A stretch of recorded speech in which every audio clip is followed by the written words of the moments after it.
Hi, friends. I'm so glad to join with you today. Today's going to be a different day.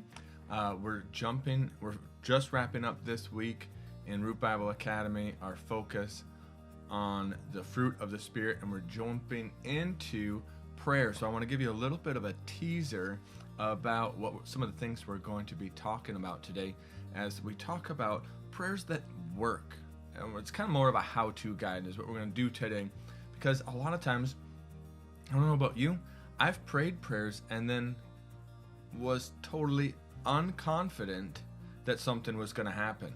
I've prayed prayers and hoped something would change, and I've also noticed in my own life many times where I've thrown up a prayer and it seemed like nothing happened. And although I really don't like seeing that in my own life, I really would hate to set my kids up to have a prayer life that is completely ineffective.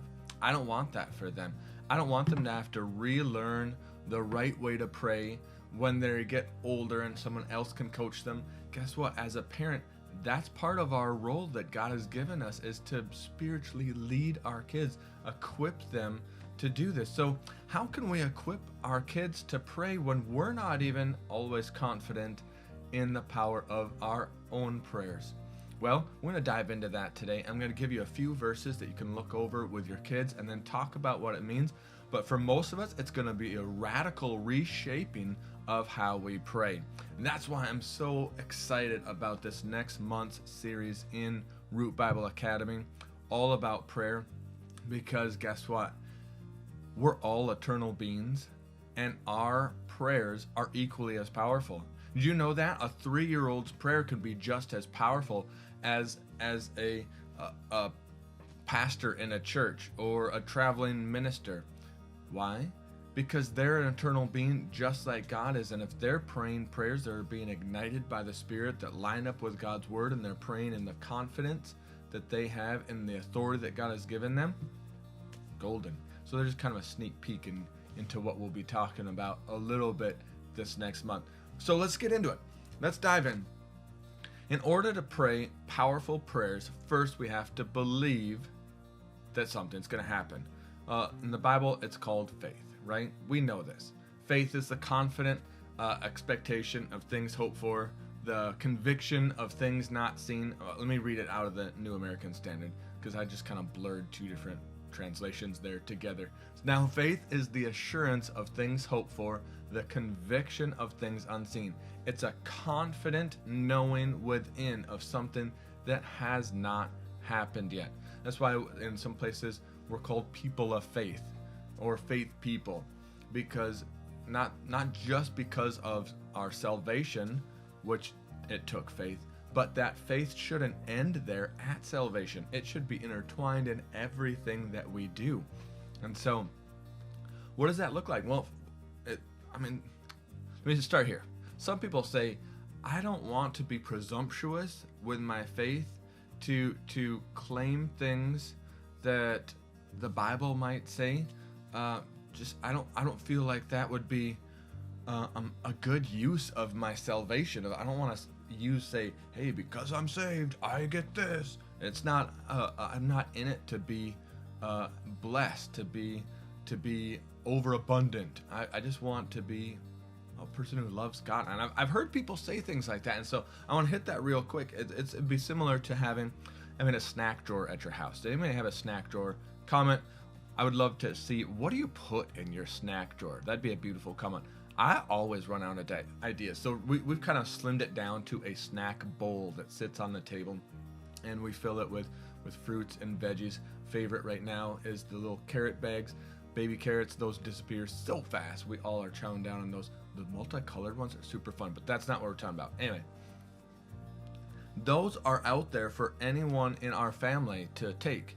And so if one of our kids said, I'm not going to take from that snack bowl because I think it's a misuse of my position in this family to take something from the snack bowl, how weird would that be, right? That's totally should be a foreign thought in our lives, right, friends?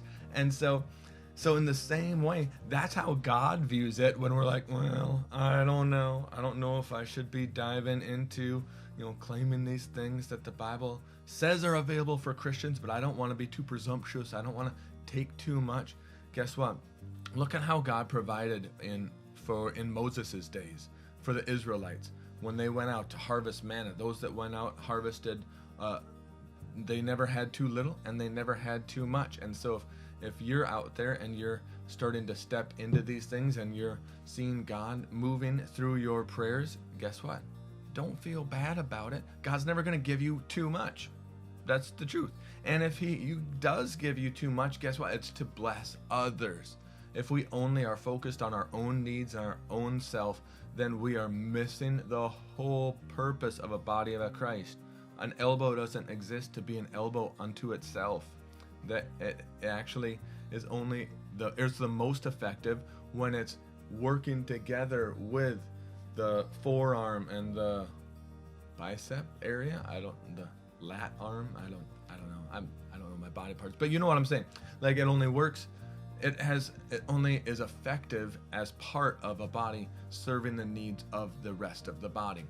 And so that's how our approach should be. So faith is being confident of the things that are hoped for, that we pray. So if you go into prayer, guess what? If you're asking things that line up with God's word, let's take healing for example. We need to have confidence that healing has already been purchased for us and that we're going to see something happen, right? If we pray an unconfident prayer, well, let's just dive into another verse. Ready? James 1:5 is my absolute favorite verse in the Bible, but we're not talking about that today. I could talk about that for the whole time and it would be really good, but we're not talking about that today. James 1, chapter 1, verse 6 through 8. Let me read it out of the New American Standard again. I just think this is so fun.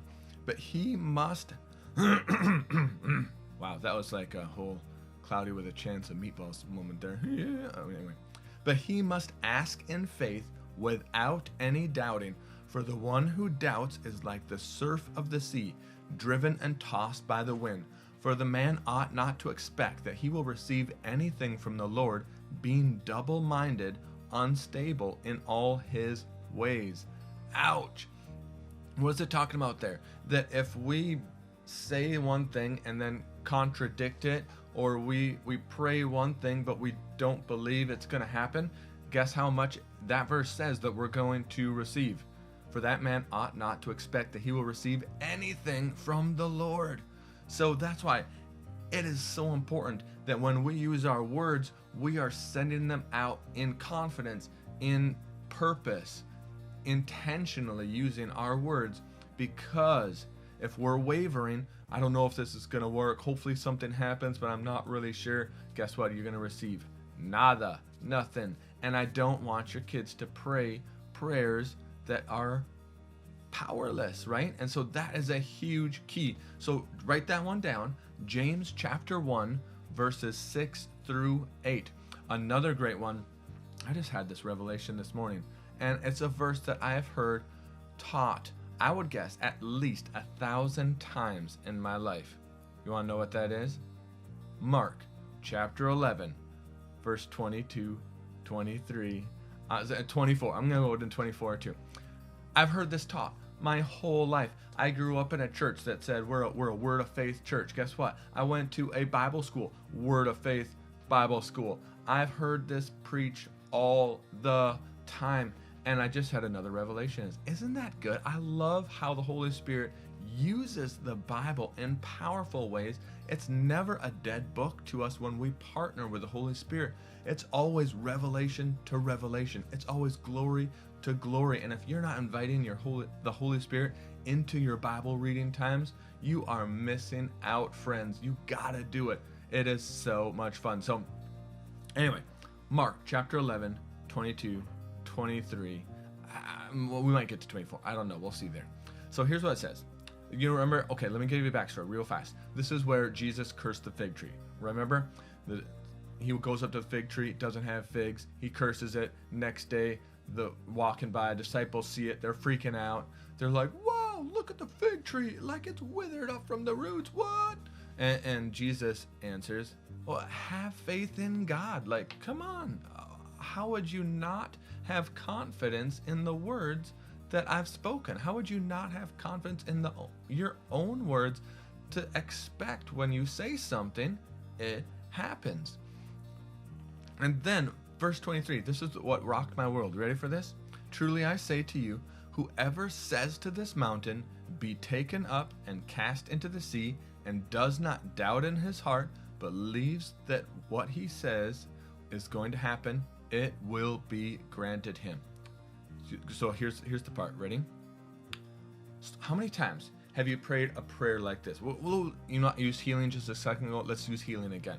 It could be for finances, could be for any of the promises of God. It really doesn't matter. I'm just going to use healing because I used healing earlier today. Ready? So here's a prayer. Here's a healing prayer that I've heard, I don't know, countless times. God, I thank you that you are the God of healing. You're more than enough. You call yourself that I am the God that heals you. Psalms 103 says that we should not forget all of the benefits, that you've healed all our diseases and forgiven all of our sins. And even 1 Peter 4 talks about, or 1 Peter 2 talks about that by Jesus' stripes we were healed. And so God, I ask that you would do an amazing work in this person's life right now. I ask that you would touch them. I ask you would send your healing into them. God, please, we ask you so that they can be healed and do the things that you're asking them to do. In Jesus' name we pray, amen. Guess what? That is a horrible prayer. Oh, did you see my face just freaked out there? I have a green screen behind me. Those of you who always thought this was my office, that would be an amazing office. It is not mine. That'd be cool though. Now I got a green screen, so if I move too close, things start to disappear. That's a little freaky. Anyway, so what's wrong with that prayer? Is it wrong to remind God of the things that he has said in his word? No, it's not. He calls himself those things. Those are realities that have happened. Is it wrong to say in Jesus' name we pray? No. Is it wrong to ask God to bring healing into a life? It is. I know some of you are like, hang on. Don't start typing all your comments. Wait, hear me through on this. Ready? Let's look at this verse again. This is going to answer it right here. Truly I say to you, whoever says to this mountain, be taken up and cast into the sea, and does not doubt in his heart. We'll stop right there. Does Jesus say that we have to ask God because all authority is his? No, he doesn't. We don't need to speak to God about what he's already done and plead with him to do it again. He's already done it. What do we need to do? Who has the authority now? We do. Jesus said that himself, that all authority I give to you, all my authority. So if we have all of Jesus' authority, if he's already paid for every sickness, like in our example we're talking about right now, then we don't need to ask or plead or beg God to do anything. We need to use the authority that he's given to us, command those things in the natural realm to change, and believe that those things are actually going to happen. I don't think Jesus in the have faith in God was like, have faith in God. I don't think he was like really low key or anything. I think he was kind of like, why would you ever say something that you didn't expect to happen? That's the whole purpose of the power of our words. Making declarations, praying powerful prayers, is that when we say something, we need to believe it. You know, that was one of the things as I was growing up. I would joke all the time by saying the opposite of what I was really feeling or thinking. So people would say, I'd be real sarcastic. That's just really what it came down to. People are like, dude, that was an awesome movie, wasn't it? And I'd be like, oh no, that was horrible. It was one of my worst movies ever. I mean, I ate all the popcorn. I was super tense. I was totally engaged. Yeah, horrible movie. And I would use my words to say the opposite. Well, guess what? I was training my heart and my mind to do, to doubt the words coming out of my mouth. It was horrible. And so some of you may have kids that are, think that's funny or silly to be sarcastic or to just joking around say the opposite. And really, it's training ourselves to not have power or belief or faith in what we say, in what we pray. Our minds and our bodies don't understand the difference between when we're joking around like that or when we're praying a prayer. We've already established that our words have no value and have no power. And so guess what? When we pray, same level of belief and understanding and perspective is going to bleed into that. And so there's a few verses. Please go over them with your kids. And if you want your kids to become powerful prayers, enroll them in Root Bible Academy for April. If you do it this week, they're going to have access to this bonus thing we're doing on Monday only. So next week is kind of like Root Bible Academy spring break. We don't have classes unless some of the coaches might be setting up their own special little things. Monday, we're going to do one single live broadcast where we're going to talk, we're going to show little video clips or commercials or things that are quite funny, and then talk about what we can learn, what spiritual things we can pull out of them while we have a good time together. So if you enroll this week, you'll have access to that plus prayer. See, if you wait or you're watching the recording and you're like, oh, this was recorded a while ago, you're not going to have access to it. I'm sorry. But sign up today. Root Bible Academy. It is going to be amazing. RootBibleAcademy.com. You can have the commercial week if you want to get in that. Once soon as it's done, we'll post that on our website, the Root Bible Academy website. So anyone who has a membership there will be able to access it, and families will enjoy doing this all together. And you can even pause it after the commercial and do a little debrief on your own. It's really actually a really fun opportunity to laugh together as a family and grow spiritually together. So you don't have to listen to the banter between me and the kids. You can skip that part and just watch the commercial. Hey, what's the Spirit have to say about this? Talk it through. It's going to be a lot of fun. So anyway, that's this Monday, Root Bible Academy. And then next week in April, we launch into powerful prayers. It's going to be really, really good. Diving into what prayer really is and what we're supposed to be doing with it and how does it work and the different kinds of prayer. And it's good. Like I said, it's going to be awesome. So rootbibleacademy.com. Write down those verses. Let me hit them again. Hebrews 11:1, mini definition of what faith is: a confident expectation of things that you don't see in the natural realm yet. Check it out in the Amplified too. That's pretty fun. We didn't get into that. Mark 11:22-23.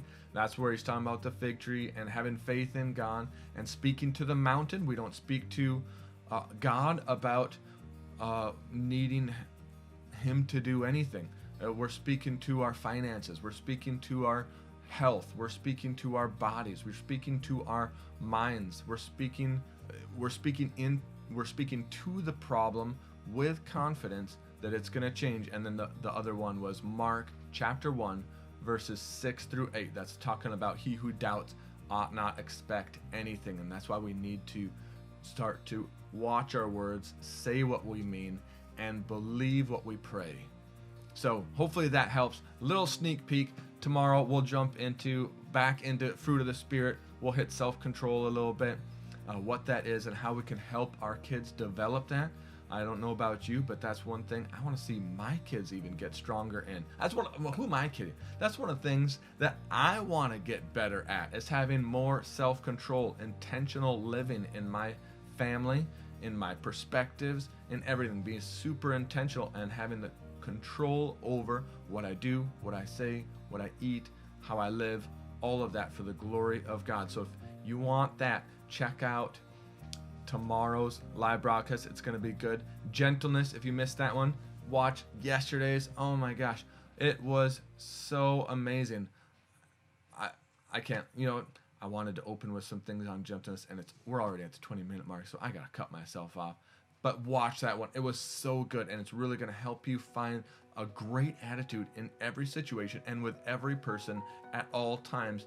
And that's hidden in the word gentleness. In gentleness, all that is hidden. It's really, really a great conversation, so check that one out. All right, but that's it for me for today. I will see you all tomorrow. Bye.